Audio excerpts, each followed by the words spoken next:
Hello everyone, कैसे हैं आप सभी लोग। उम्मीद करती हूँ बढ़िया होंगे। इस सेशन में हम 31 मई के कुछ इंपॉर्टेंट न्यूज़ का एनालाइज करेंगे जो कि हमने अलग अलग सोर्सेज से लिए हैं, जैसे कि the Hindu, Indian Express, Mint और बाकी सब। बिना देरी के स्टार्ट करते हैं हमारी पहली न्यूज़ के साथ, जो कि है ऑल आइज़ ऑन राफा। ये कुछ टाइम पहले सोशल मीडिया पे काफ़ी ट्रेंड कर रहा था ये वाला स्टेटमेंट। बेसिकली राफा एक जगह है गाज़ा में, गाज़ा के साउथ पार्ट में आता है, और वहाँ पे इज़राइल ने हमास पे जो अटैक करना स्टार्ट किया, तो वहाँ पे कुछ सिविलियंस भी थे। तो इसलिए लोगों का कहना था कि ये गलत बात है, वहाँ पे अटैक नहीं करना चाहिए। उसी के अगेंस्ट में ये सोशल मीडिया पे सब पोस्ट कर रहे थे ऑल आइज़ ऑन राफा, यानी कि सबकी नज़रें वहाँ पर है और हम देख रहे हैं कि इज़राइल वहाँ पे क्या कर रहा है। This phrase massively trended on social media after Israel pounded Rafah, a southern city in war-torn Gaza.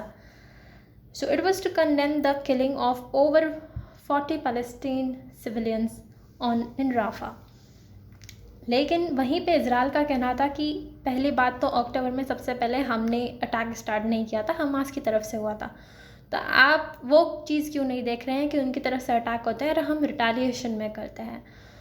तो इस वाले फ्रेज़ को काउंटर करने के लिए उन्होंने अपना फ्रेज़ लाया जिसमें उन्होंने बोला what your eyes fail to see, मतलब आप पूरी स्टोरी क्यों नहीं देख पाते हो। Israel has now countered it with the phrase what your eyes fail to see. ये सब था, तो वो हमने पढ़ लिया। और इज़राइल का ये भी कहना था, it highlighted the Palestinian militant groups Hamas taking Israeli men, women and children as hostages and keeping them in horrible conditions। कि पैलेस्टीनियन मिलिट्री ग्रुप्स जो हैं वो इसराइल की मैन, वीमेन, चिल्ड्रन वगैरह को एज हॉस्टेज ले जाते हैं और उनको बहुत ही हॉरिबल सिचुएशंस में रखते हैं। वो सब आप क्यों नहीं देख रहे।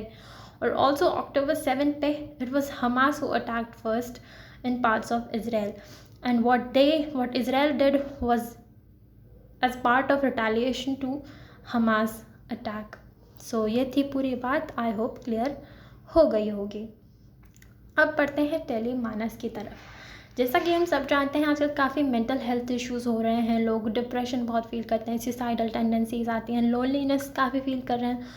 तो अलग अलग मेंटल इश्यूज़ को डील करने के लिए सरकार ने क्या किया कि ये हेल्पलाइन चालू की कि भाई अगर आपको कोई भी मेंटल हेल्थ इश्यूज़ हो रहे हैं तो आप यहाँ पे कॉल करो और हेल्प ले सकते हो।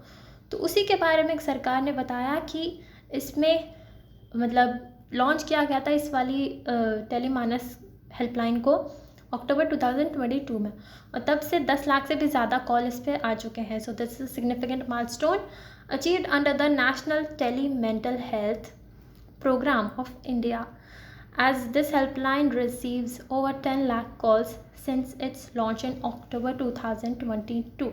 मज़े की बात यह है इसमें अलग अलग लैंग्वेजेस में सपोर्ट प्रोवाइड किया जाता है, ऐसा नहीं कि सिर्फ कुछ ही लैंग्वेजेस में। तो इंसान कहीं का भी हो, कोई सी भी बोली बोलता हो, यहाँ पे जाके हेल्प ले सकता है। तो it has been pivotal in facilitating communication between callers and mental health professionals. Mental health professionals होते हैं जो कि तुम्हारी प्रॉब्लम्स को सुनेंगे और उस पर अपनी राय देंगे, उस पर आपके सॉल्यूशंस देंगे। तो इस तरह से ये पूरा काम करता है, क्योंकि भाई देखो, मेंटल हेल्थ अच्छी होगी तो बाकी सारे काम अपने आप बेहतर होते हैं। मेंटल, फिजिकल, हर हेल्थ बहुत इंपॉर्टेंट हो जाती है, हमारे ओवरऑल हेल्थ पे पूरा फोकस होना चाहिए।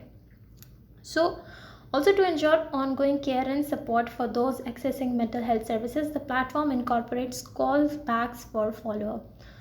तो कॉल बैक भी किया जाता है, मतलब एक बार जब उन्हें अपनी राय दे चुके हैं, हेल्प कर चुके हैं जो मेंटल हेल्थ प्रोफेशनल्स हैं लोगों को, उसके बाद उन्हें कॉल बैक भी किया जाता है कि आप अभी कैसा फील कर रहे हैं, आपको सब बेहतर तो है ना, आपको और कुछ मदद की ज़रूरत है क्या। तो बहुत अच्छे से ट्रीट किया जाता है वहाँ पे, ये बताया जा रहा है इसमें।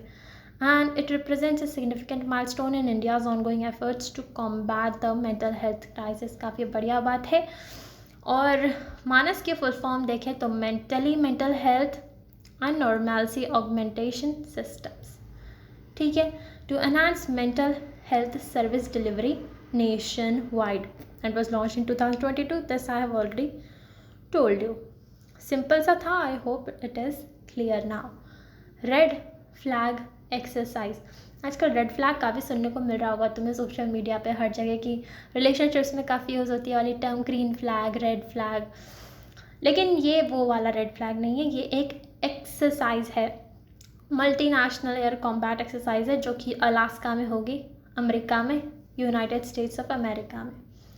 तो 2 वीक की अराउंड ये ट्रेनिंग एक्सरसाइज होगी and it is an advance training programme, जिसमें कि अलग अलग स्किल्स होन किए जाएंगे, यानी कि उनको शार्पन किया जाएगा, टैक्टिक्स वगैरह सीखे जाएंगे इन एरियल कॉम्बैट सिनेरियो। मतलब कोई भी एरियल कॉम्बैट होता है, हवा में कोई लड़ाई होती है, तो उसमें कैसे हमें कॉम्बैट करना है, कैसे रिटेलिएट करना है, उससे रिलेटेड स्किल्स वगैरह सब इसमें ध्यान दिए जाते हैं। और ऑफ कोर्स इंडियन एयरफोर्स भी पार्टिसिपेट कर रहा है, इसीलिए हम इसे पढ़ रहे हैं रेड फ्लैग। सो हमारे इंडिया की तरफ से डिप्लॉय होने जा रहे हैं यहाँ पे राफेल फाइटर जेट्स, और कोलैबोरेटिव अप्रोच होगी to improve interoperability among fellow service members. एम ये भी होता है कि इंटरऑपरेबिलिटी बढ़े सारे सर्विस मेंबर्स के बीच। अराउंड 3100 सर्विस मेंबर्स इसमें पार्टिसिपेट करेंगे। They are expected to fly maintain support more than 100 aircraft during the exercise. So red flag Alaska, ये याद रखना है अपन को, ठीक है। अब आते हैं ग्लोबल लैंड आउटलुक पर। बेसिकली हमारी लैंड कैसी है, कैसी नहीं है, ये सब चीज़ें बताते हैं। कौन रिलीज़ करता है ये, तो रिलीज़ होती है यूनाइटेड नेशंस की एजेंसी है, United Nations convention on combating desertification. कहीं हमारी लैंड डेजर्ट में तो कन्वर्ट नहीं हो रही है, तो ऑब्वियस सी बात है United Nations convention on combating desertification यानी कि UNCCD ही इसको रिलीज़ करेगी। CCD से कैफ़े कॉफ़ी डे मत पहुंच जाना तुम, ठीक है, यहाँ पे डेजर्टिफिकेशन की बात हो रही है। So it paints a concerning picture of the world's rangelands and pastoralists. Rangelands क्या होती है, जहाँ पे मतलब अपनी कैटल्स वगैरह चरने जाती है ना, फॉरेस्ट हो गए या ग्रास लैंड्स हो गए, उनको बोलते हैं रेंज लैंड्स। तो उनकी काफ़ी कंसर्निंग पिक्चर पेंट की है इस वाली रिपोर्ट ने। क्या बताया है कि अराउंड 50% जो लैंड है वो डिग्रेड हो गई है, जो कि बहुत दुख की बात है। और इनफैक्ट पिछले वाले फिगर्स से डबल है। पिछली बार बताया था 20 to 35% और इस बार सीधा 50%। तो सोचो कितनी कंसर्न की बात है। अब ये हो क्यों रहा है, तो भैया हमारे कुकर में हमारी पॉपुलेशन बहुत ही ज़्यादा बढ़ती जा रही है, जिसकी वजह से चीज़ों की डिमांड बढ़ रही है। फूड हो गया, फ्यूल हो गया, फाइबर हो गया, हर चीज़ के लिए हमें पेड़ पौधे काटने पड़ते हैं। हमारे रहने के लिए घर चाहिए, उसके लिए हमें पेड़ पौधे काटने पड़ते हैं। और जो ग्रेजिंग लैंड्स होती हैं उन्हें अर्बनाइजेशन कर देते हैं, मतलब वहाँ पे टाउन्स वगैरह क्रिएट कर देते हैं हम, तो कहीं ना कहीं कम तो होगी ही ना फिर। सो ये सारी रीजंस हैं। So the degradation largely driven by converting pastures to cropland and other land use changes due to population growth, urban expansion, rapidly rising food, fiber and fuel demands and excessive grazing. ये सारे reasons पता है इन्होंने इस degradation के लिए। And also this conversion and loss of range lands is done in silence. बहुत ही silence में ये पूरा कन्वर्जन होता है, and so it attracts little public attention. और एक और मज़े की बात, यूनाइटेड नेशंस ने 2026 को डिक्लेयर किया है international year of rangelands and pastoralists. जैसे कि हमने 2023 को इंटरनेशनल ईयर ऑफ मिलेट्स की तरह रिकॉग्नाइज किया था, वैसे ही 2026 को international year of rangelands and pastoralist की तरह रिकॉग्नाइज करेंगे। सो सिंपल है, इजी सी न्यूज़ है, I hope it must be clear. Drone wall, drone की भी वॉल होती है क्या भैया? अरे बिल्कुल होती है, अभी हम बताएंगे कैसे होती है। तो बेसिकली रशिया यूक्रेन के बीच क्या चल रहा है, आई थिंक अभी तक आप सबको पता होगा, जिसकी वजह से कुछ आसपास की जो कंट्रीज़ हैं और रशिया हैं उसमें थोड़ी टेंशन्स हो रखी हैं। तो अराउंड नेटो की जो नॉर्थ अटलांटिक ट्रीटी ऑर्गेनाइजेशन है उसकी 6 कंट्रीज़ ने डिसाइड किया कि हम ड्रोन वॉल क्रिएट करेंगे रशिया के बॉर्डर के साथ। यानी कि उनके बॉर्डर लगते हैं रशिया से, तो उन्हें डर है कि रशिया से की तरफ से कुछ ऐसी गतिविधि ना हो जाए जो उनको हार्म करे, तो उसी पे निगरानी रखने के लिए ये ड्रोन्स डिप्लॉय करेंगे बॉर्डर पे, ठीक है। सो 6 कंट्रीज़ हैं, Lithuania, Latvia, Estonia, Poland, Finland, Norway. और इनका ये प्लान है कि भाई drone wall create along the borders in response to increasing tensions with Russia tensions बढ़ती जा रही है। So it aims to enhance border security. So ये 6 कंट्रीज़ हैं, 6 ने डिसाइड किया हम ड्रोन्स वगैरह डिप्लॉय करेंगे ताकि हमारी सेफ्टी बनी रहे, सर्वेलेंस मेंटेन रहे। सिंपल सी बात है, याद रहेगा। प्री फायर ये क्या है भाई? ये मिशन है नासा का, जिसमें कि ये स्टडी करेंगे हमारे पोलर रीजन्स को। नॉर्थ पोल और साउथ पोल में काफ़ी आइस वगैरह है ना, तो उनको स्टडी करेंगे, क्योंकि देखो आइस होती है तो पूरा वाइट एरिया होता है, तो जो सनलाइट आती है ना वो पूरी रिफ्लेक्ट हो जाती है।